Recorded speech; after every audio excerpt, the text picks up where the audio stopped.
तो आप देख रहे थे प्रधानमंत्री नरेंद्र मोदी की ये तस्वीरें। प्रधानमंत्री नरेंद्र मोदी अपने ब्रुनेई और सिंगापुर यात्रा के लिए रवाना हो चुके हैं। और आइए अब एक्सप्रेस 100 की खबरों को जान लेते हैं फटाफट अंदाज में।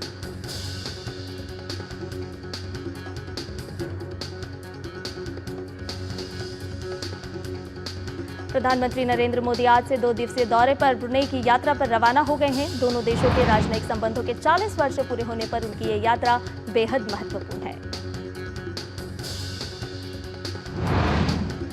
ब्रुनेई रवाना होने से पहले पीएम ने कहा कि वो दोनों देशों के बीच ऐतिहासिक संबंधों को नई ऊंचाइयों पर ले जाने और ब्रुनेई के सुल्तान के साथ अपनी बैठकों को लेकर उत्सुक हैं।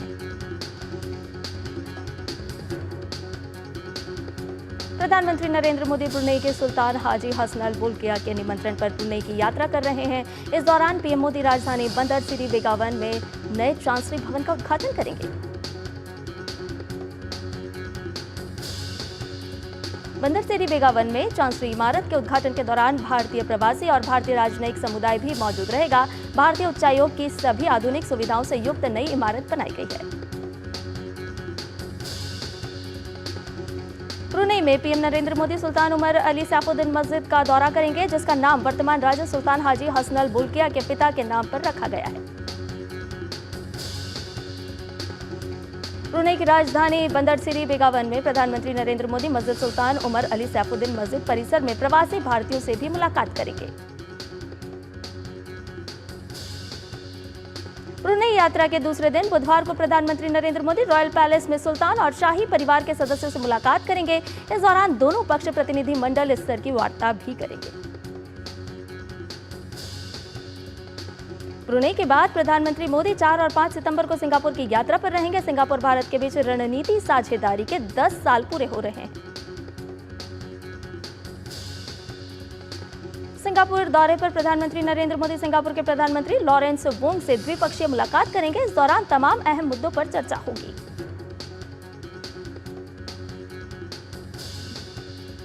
6 साल के बाद पीएम की सिंगापुर यात्रा दोनों देशों के लिए व्यापार और निवेश में नई संभावनाओं के द्वार खोलने का काम करेगी। पीएम मोदी की पहले सिंगापुर यात्रा उनके पहले कार्यकाल के आखिर में हुई थी। केंद्र सरकार ने 23वें विधि आयोग के गठन की अधिसूचना जारी कर दी है। 3 वर्ष के लिए बनाए गए इस आयोग का कार्यकाल 31 अगस्त 2027 तक रहेगा। यूपी में अपनी संपत्ति का ब्यौरा न देने वाले 2,44,000 राज्य कर्मचारी और अधिकारियों का अगस्त माह का वेतन रोक दिया गया है। यूपी सरकार के सभी अधिकारी कर्मचारियों के लिए 31 अगस्त तक संपत्ति का ब्यौरा देने की डेडलाइन थी। समय से ब्यौरा न देने वाले विभाग में टेक्सटाइल, सैनिक कल्याण, ऊर्जा, खेल, कृषि, महिला कल्याण शामिल हैं। उत्तर प्रदेश में उप मुख्यमंत्री ब्रजेश पाठक ने ड्यूटी से गैर हाजिर रहने और लापरवाही बरतने वाले 26 चिकित्सकों की बर्खास्तगी के स्वास्थ्य विभाग को निर्देश दिए हैं। उत्तर प्रदेश के बहराइच में भेड़िए ने 5 साल की बच्ची को गंभीर रूप से घायल कर दिया है। वन विभाग दिन रात आदमखोर भेड़िए को पकड़ने की कोशिश में जुटा है। शराब नीति घोटाला मामले में जेल में बंद दिल्ली के मुख्यमंत्री अरविंद केजरीवाल की न्यायिक हिरासत का आज अंतिम दिन है। उन्हें आज राउज एवेन्यू कोर्ट में पेश किया जाएगा। सीबीआई ने आरजीकर मेडिकल कॉलेज के पूर्व प्रिंसिपल डॉक्टर संदीप घोष और 3 अन्य को वित्तीय गड़बड़ियों के आरोप में गिरफ्तार किया है। रेप मर्डर केस में आरोपी संदीप घोष के साथ 2 वेंडर विप्लव सिंह, सुमन हाजरा और संदीप घोष के अतिरिक्त सुरक्षाकर्मी अफसर अली को भी सीबीआई ने गिरफ्तार किया है। ईडीआफ विधायक अमानतुल्लाह खान को राउज एवेन्यू कोर्ट ने दिल्ली वक्फ बोर्ड से जुड़े मनी लॉन्ड्रिंग मामले में 4 दिन की ईडी हिरासत में भेज दिया है। हरियाणा विधानसभा चुनाव को लेकर भाजपा उम्मीदवारों के नाम पर मंथन जारी है। इस सिलसिले में पार्टी अध्यक्ष जेपी नड्डा और गृह मंत्री अमित शाह ने अन्य नेताओं के साथ चर्चा की।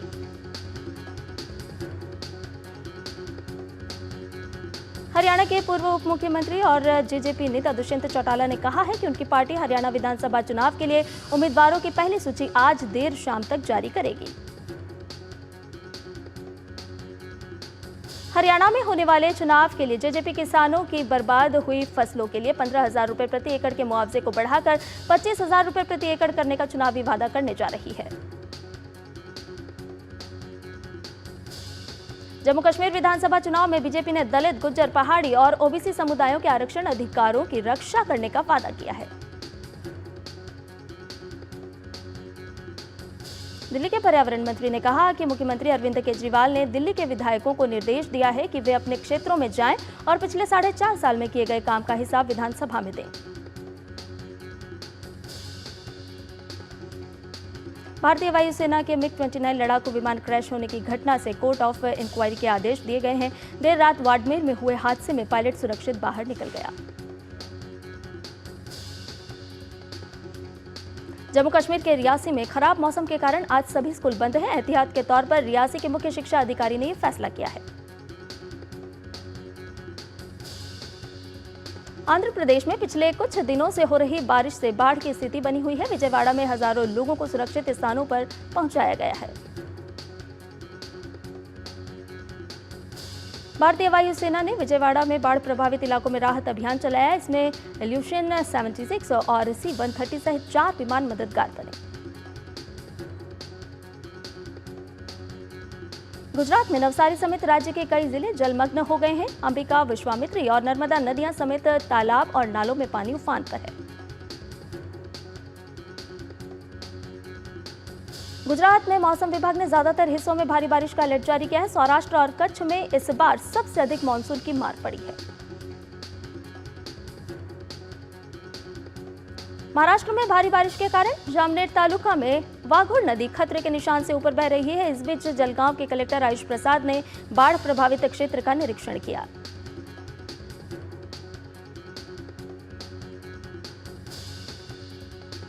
तेलंगाना के कई इलाकों में बारिश में कमी आई है, जबकि कुछ हिस्सों में बारिश जारी है। खम्मम, महबूबाबाद और सूर्यापेट जैसे बाढ़ प्रभावित इलाकों में परेशानी ज्यादा है।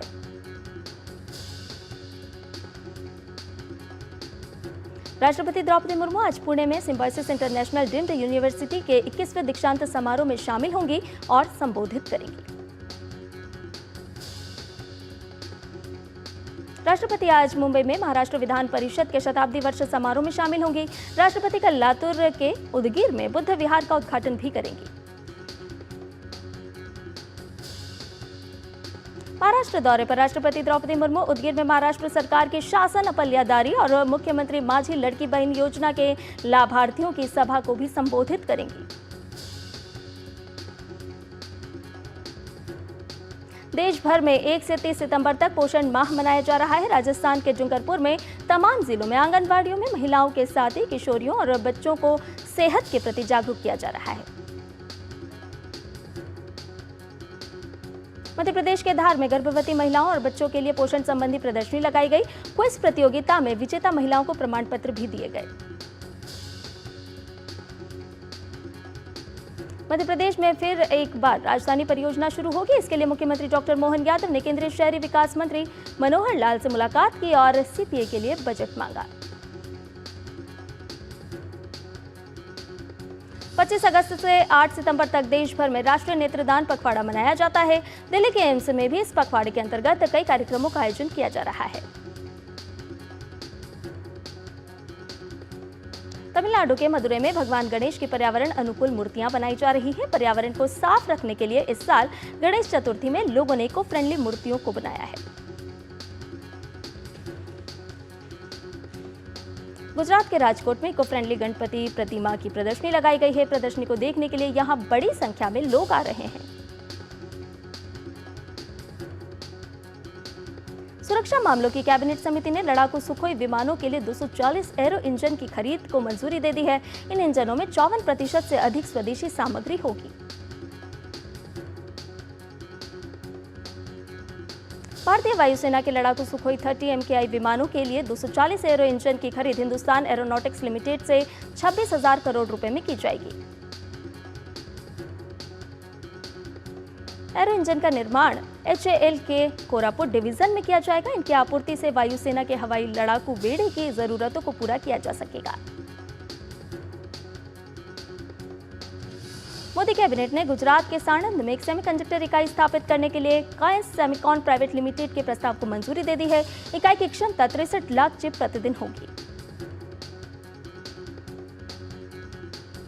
केंद्र सरकार ने किसानों के जीवन को बेहतर बनाने और उनकी आय बढ़ाने के लिए 7 बड़े फैसले लिए हैं। 2817 करोड़ रुपए के निवेश के साथ डिजिटल कृषि मिशन की स्थापना की जाएगी। सरकार ने 80,000 करोड़ रुपए के डिजिटल भारत निधि की घोषणा की है, जो अब शहरी क्षेत्रों में भी टेलीकॉम सेवाओं को फंड करेगी। वित्त वर्ष 2024-25 में अगस्त 2024 तक देश में कोयला उत्पादन 384.08 मिलियन टन तक पहुंच गया है।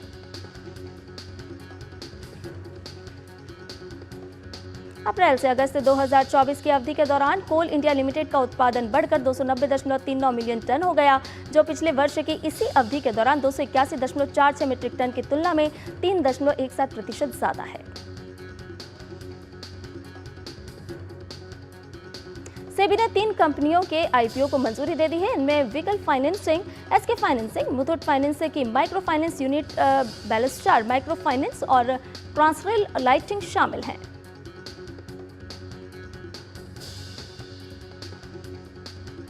और इसके साथ ही बुलेटिन में फिलहाल रुक रहे हैं। एक और छोटे से ब्रेक के लिए जल्द हाजिर होंगे। एक ऐसा तबका जो रिटायरमेंट के बारे में आज भी बिल्कुल नहीं सोचता, वो है औरतें। औरतें कमा के भी वल्नरेबल हैं। सो एनपीएस एक इक्वालिटी ला रहा है। हम सब एक बराबर प्लेटफॉर्म पे हैं। अपने बेहतर कल को सुनिश्चित करने के लिए एनपीएस जरूरी है। सुरक्षा की गारंटी हर चीज में जरूरी है, चाहे वो मुश्किल स्टंट हो या अच्छी फसल। इसलिए ले आइए IIL के ट्रैक्टर ब्रांड का शिनबा, जो देता है सुंडी और ट्रिप से सुरक्षा की गारंटी। बात जब पीढ़ियों के लिए बनने वाले घर की हो तो जिम्मेदारी बड़ी हो जाती है। गैलेंट समझता है ये जिम्मेदारी। अब MM रिब्स के साथ गैलेंट एडवांस TMT रीबार, निर्माण का रियल हीरो। और ब्रेक के बाद एक्सप्रेस 100 में आपका एक बार फिर से स्वागत है।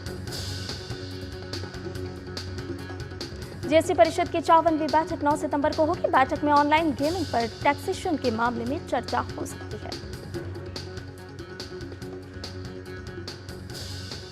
बैंकों और वित्तीय संस्थानों की ओर से आसानी से मिल रहे पर्सनल लोन में भारी तेजी आई है। सालाना आधार पर यह जुलाई के अंत तक 14.4% बढ़कर 55.3 लाख करोड़ रुपए पर पहुंच गया है। आरबीआई के आंकड़ों के अनुसार गैर खाद्य कर्जों में पर्सनल लोन की हिस्सेदारी सबसे अधिक 32.9% रही। प्रचलन से बाहर हो चुके 2000 रुपए के 97.96% नोट बैंकिंग प्रणाली में वापस आ गए हैं। अब केवल 7,261 करोड़ रुपए के नोट प्रचलन या लोगों के पास रह गए हैं।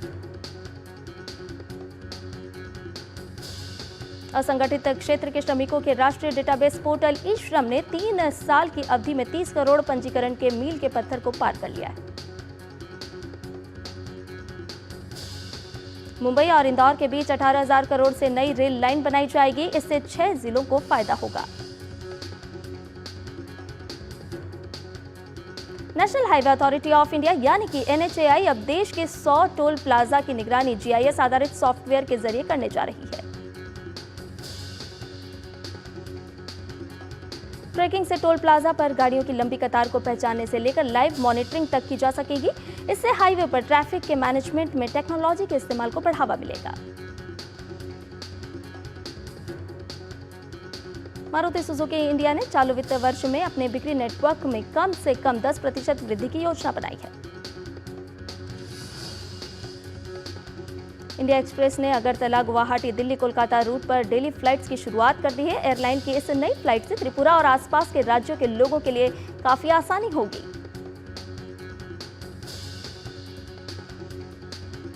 Air India express MBB airport से अपनी विमान सेवा शुरू करने वाली चौथी एयरलाइन कंपनी बन गई है।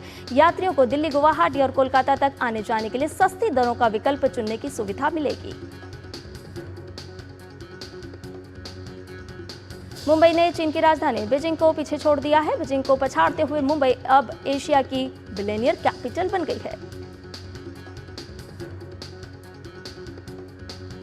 हुरून इंडिया रिच लिस्ट 2024 की रिपोर्ट के मुताबिक साल 2024 में भारतीय अरबपतियों की लिस्ट में 94 नए अरबपति शामिल हुए हैं।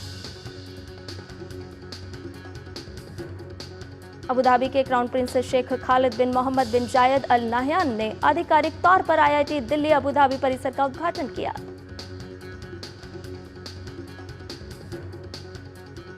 रूसी राष्ट्रपति व्लादिमीर पुतिन आधिकारिक यात्रा पर मंगोलिया पहुंचे हैं। अपनी 2 दिनों की यात्रा के दौरान पुतिन मंगोलिया के राष्ट्रपति ओखनागिन खुरेलसुख से मुलाकात करेंगे।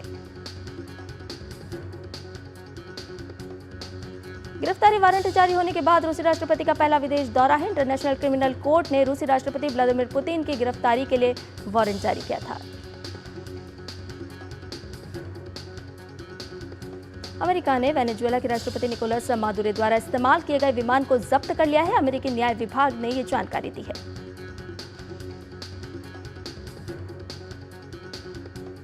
गाजा में शनिवार को मृत पाए गए 6 इजरायली बंधकों को वापस लाने में नाकाम रहने पर प्रधानमंत्री बेंजामिन नेतन्याहू ने इजरायली जनता से माफी मांगी है। हमास ने चेतावनी दी है कि अगर युद्ध विराम पर समझौता नहीं हुआ तो अन्य बंधक भी कफन में अपने घर लौटेंगे। दक्षिण अफ्रीका में भी अब हनुमान चालीसा की गूंज सुनाई देगी। हिंदू संगठन इसकी 10 लाख प्रतियां बांट रहा है।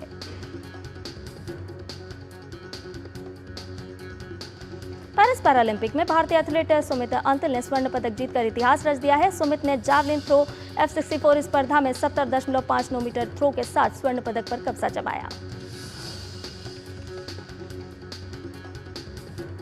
सुमित अंतिल का ये थ्रो पैरालंपिक गेम्स के इतिहास में F64 वर्ग का बेस्ट थ्रो रहा। सुमित का लगातार दूसरे ओलंपिक में स्वर्ण पदक है।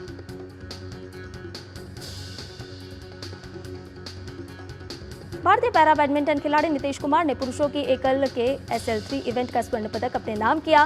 नीतीश ने ब्रिटेन के डैनियल बैथल को 21-14, 18-21, 23-21 से हराकर स्वर्ण पदक पर कब्जा जमाया। बैडमिंटन के पुरुष एकल SL4 फाइनल में सुहास को रजत पदक से संतोष करना पड़ा है। सुहास को फाइनल में गत चैंपियन लुका मजूर से 9-21, 13-21 से शिकस्त मिली। बैडमिंटन खिलाड़ी थुलासिमाथी मुरुगेसन ने महिला एकल SU5 वर्ग में रजत पदक अपने नाम करने में सफलता हासिल की है। फाइनल मुकाबले में थुलासिमाथी को चीन की यांग क्यू जिया से हार झेलनी पड़ी।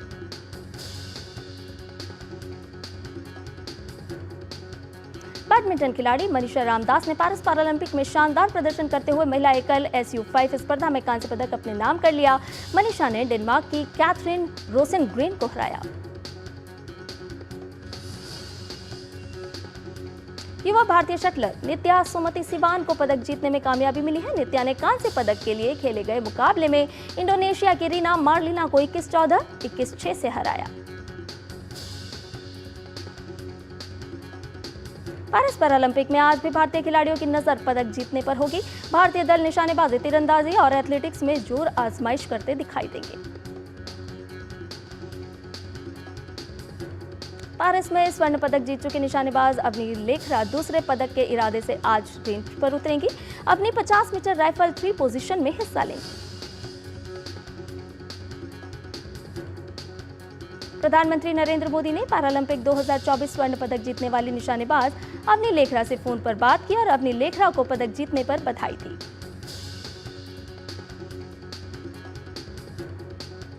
यूएस ओपन के महिला एकल में शीर्ष वरीयता प्राप्त इगा श्वानतेक ने क्वार्टर फाइनल में स्थान बना लिया है। श्वानतेक ने चौथे दौर के मुकाबले में रूस की ल्यूडमिला सैमसोनोवा को सीधे सेट में 6-4, 6-1 से हराने में सफलता पाई।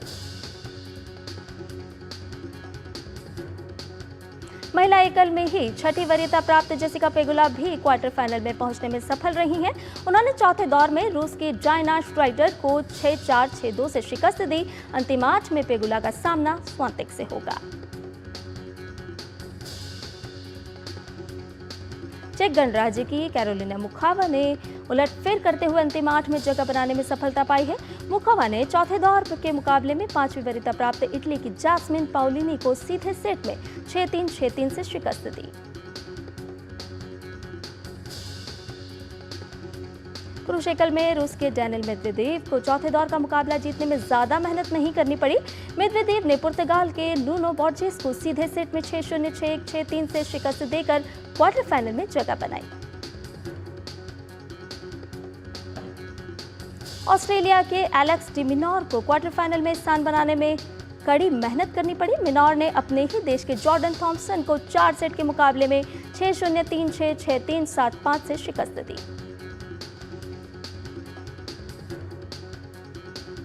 भारतीय टेनिस खिलाड़ी रोहन बोपन्ना ने यूएस ओपन के मिश्रित युगल के सेमीफाइनल में स्थान बना लिया है। अपार शक्ति खुराना, इशफाक सिंह, राहुल बोस और कबीर बेदी अभिनीत फिल्म बर्लिन का ट्रेलर रिलीज हो गया है। यह एक जासूसी थ्रिलर फिल्म है जिसका निर्देशन अतुल सबरवाल ने किया है।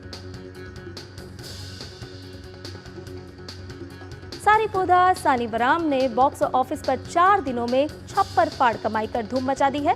9 करोड़ से ओपनिंग करने वाली सुपरस्टार नानी की इस फिल्म ने साउथ में 50 करोड़ से ज्यादा का बिजनेस कर लिया है। ध्वनि भानुशाली की फिल्म कहां शुरू कहां खत्म का ट्रेलर रिलीज हो चुका है। फिल्म में कॉमेडी ड्रामा का भरपूर डोज मिलने वाला है। फिल्म 20 सितंबर 2024 को रिलीज होगी। मशहूर सिंगर एपी ढिल्लो के घर के बाहर ताबड़तोड़ फायरिंग होने की घटना सामने आई है। इसकी जिम्मेदारी लॉरेंस बिश्नोई गैंग ने ली है। सुरक्षा एजेंसियां इस मामले की जांच में लगी हुई है। दीपिका पादुकोण और रणवीर सिंह ने अपना पहला मैटरनिटी फोटोशूट सामने किया है। ब्लैक एंड व्हाइट तस्वीरों में दोनों बेहद खूबसूरत लग रहे हैं, जो सोशल मीडिया पर तेजी से वायरल हो रही है।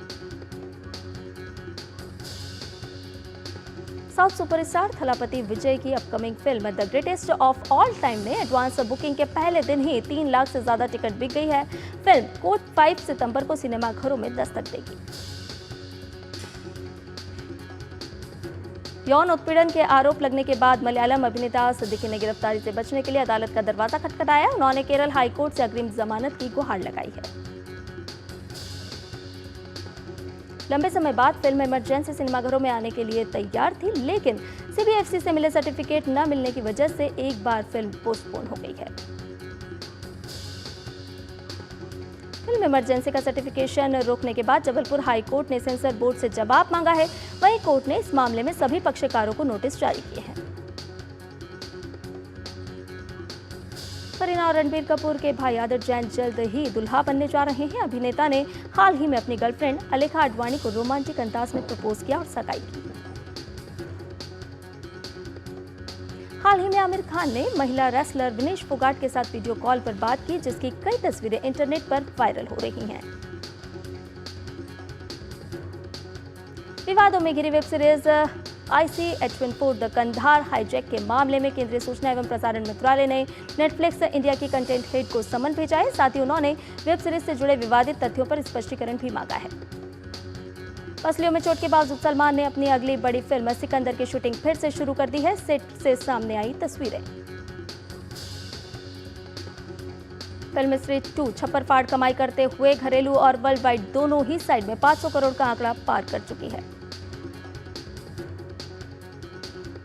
और इसके साथ ही एक्सप्रेस न्यूज में फिलहाल मेरे साथ इतना ही। मुझे दीजिए इजाजत। नमस्कार।